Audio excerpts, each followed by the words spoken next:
of this character with no more reliable witness than these people, in case of such an accident, might prove.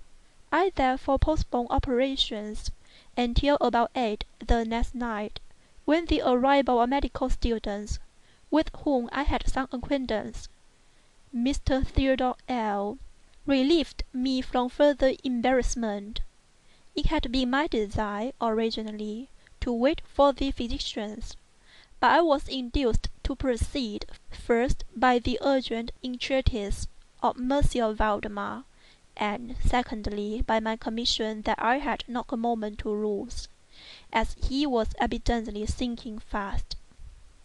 Mr. L. was so kind as to accede to my desire that he would take notes of all that occurred, and it is from his memoranda that what I now have to relate is, for the most part, either condensed or copied verbatim. It wanted about 5 minutes of 8, when, taking the patient's hand, I begged him to state, as distinctly as he could, to Mr. L. whether he, Monsieur Valdemar, was entirely willing that I should make the experiment of mesmerizing him in his then condition. He replied, feebly yet quite audibly, "Yes, I wish to be mesmerized," adding immediately afterward, "I fear you have deferred it too long." While he spoke thus, I commenced the passage which I had already found most effectual in stilling him. He was evidently influenced with the first lateral stroke of my hand across his forehead, but although I exerted all my powers, no further perceptible effect was induced until some minutes after 10 o'clock, when Dr. D and F called, according to appointment.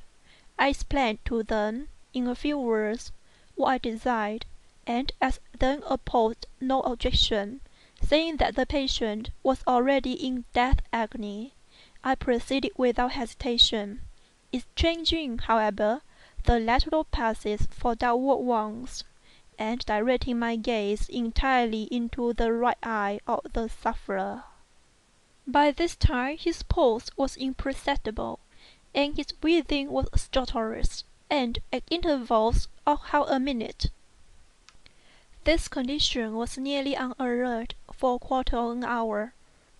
At the expiration of this period, however, a natural although a very deep sigh escaped from the bosom of the dying man, and the stertorous breathing ceased. That is to say, its stertorousness was no longer apparent. The intervals were undiminished. The patient's extremities were of an icy coldness. At 5 minutes before 11, I perceived unequivocal signs of the mesmeric influence. The glassy roll of the eye was changed for that expression of uneasy inward examination which is never seen except in cases of sleep-waking, and which is quite impossible to mistake. With a few rapid lateral passes I made the lids quiver, as in incipient sleep, and with a few more I closed them altogether. I was not satisfied, however, with this, but continued the manipulations vigorously, and with the fullest exertion of the will, until I had completely stiffened the limbs of the slumberer. After placing them in a seemingly easy position, the legs were at full length, the arms were nearly so, and reposed on the bed with a moderate distance from the loins. The head was very slightly elevated. When I had accomplished this, it was fully midnight, and I was requesting the gentlemen present to examine Monsieur Valdemar's condition.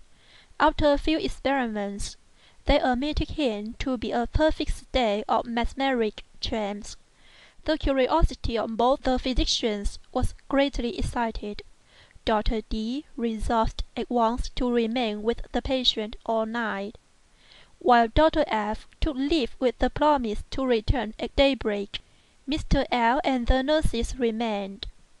We left Monsieur Valdemar entirely undisturbed until about 3 o'clock in the morning, when I approached him and found him in precisely the same condition as when Dr. F went away. That is to say, he lay in the same position. The pulse was imperceptible. The breathing was gentle, scarcely noticeable, unless through the application of a Milo to the lips. The eyes were closed naturally, and the limbs were as rigid and as cold as marble. Still, the general appearance was not that of death. As I approached Monsieur Valdemar, I made a kind of help effort to influence his right hand into pursuit of my own.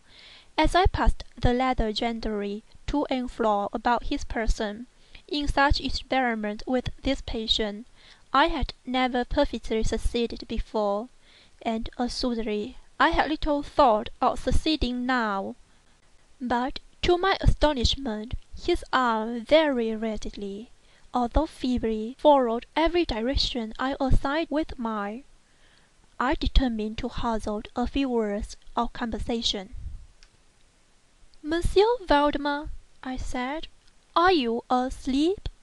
He made no answer, but I perceived a tremor about the lips, and was thus induced to repeat the question again and again.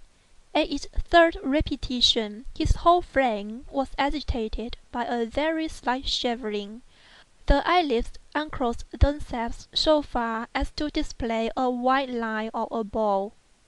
The lips moved sluggishly, and from between them, in a barely audible whisper, issued the words, "Yes, asleep now. Do not wake me. Let me die so." Here I felt the limbs, and find them as rigid as ever. The right arm, as before, obeyed the direction of my hand. I questioned the sleep-waker again. "Do you still feel pain in the breast, Monsieur Valdemar?" The answer now was immediate, but even less audible than before. "No pain. I am dying." I did not think it advisable to disturb him further just then, and nothing more was said or done until the arrival of Dr. F, who came a little before sunrise, and expressed unbounded astonishment at finding the patient still alive. After feeling the pulse, and applying a Milo to the lips, he requested me to speak to the sleep-waker again. I did so, saying, "Monsieur Valdemar, do you still asleep?" As before, some minutes elapsed ere a reply was made, and during the interval the dying man seemed to be collecting his energies to speak. At my fourth repetition of the question, he said very faintly, almost inaudibly, "Yes, still asleep, dying."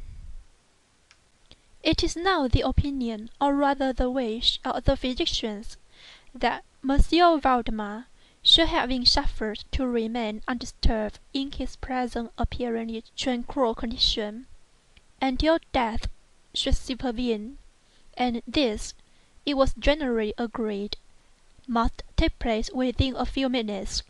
I concluded, however, to speak to him once more, and merely repeated my previous question.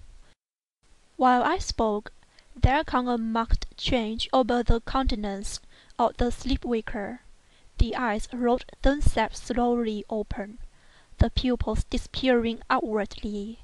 The skin generally assumed a cadaverous hue, resembling not so much parchment as white paper, and the circular hectic spot which, hitherto had been strongly defined in the centre of each